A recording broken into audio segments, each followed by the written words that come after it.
নিয়োগে দুর্নীতির অভিযোগে স্কুল সার্ভিস কমিশনের 2016 সালের গোটা প্যানেলটাই বাতিল করে দিয়েছে সুপ্রিম কোর্ট। শীর্ষ আদালতে সেই নির্দেশ মেনে 30শে মে নিয়োগের বিজ্ঞপ্তি প্রকাশ করতে চলেছে মমতা বন্দ্যোপাধ্যায় সরকার।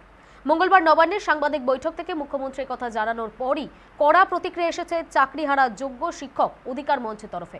চাকরিহারা যোগ্য শিক্ষক অধিকার মঞ্চের তরফে সাফ জানানো হয়, সরকারের এই ঘোষণা তাদের কাছে মৃত্যুর পরোয়ানার মতো। আদালতের মতো সরকারও সুবিচার করল না।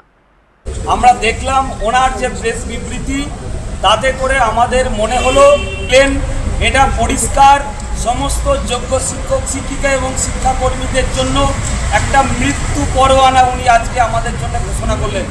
আজকে আমরা ওনার মুখ থেকে শুনলাম নোটিফিকেশনের বার্তা।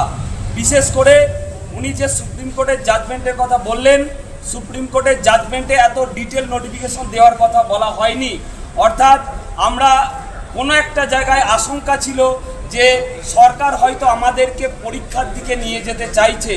সেক্ষেত্রে এই ডিটেল নোটিফিকেশন দেওয়া, ডিটেল বর্ণনা দেওয়া, সেক্ষেত্রে আমাদের এই আশঙ্কাটা বরাবরই থেকে যাচ্ছে যে সরকার সমস্ত যোগ্য শিক্ষক শিক্ষিকা এবং শিক্ষাকর্মীদের রিভিউয়ের মধ্য দিয়ে ফিরিয়ে আনার ক্ষেত্রে যে আমরা যে গাফিলতিটা দেখছিলাম, সেটাই মনে হচ্ছে আমাদের আশঙ্কা সত্যি হয়ে যাচ্ছে। আমরা মনে করি শুধুমাত্র জাজমেন্টটাকে ফলো করার জন্যে এত ডিটেল বিবৃতি দেওয়ার প্রয়োজন ছিল না।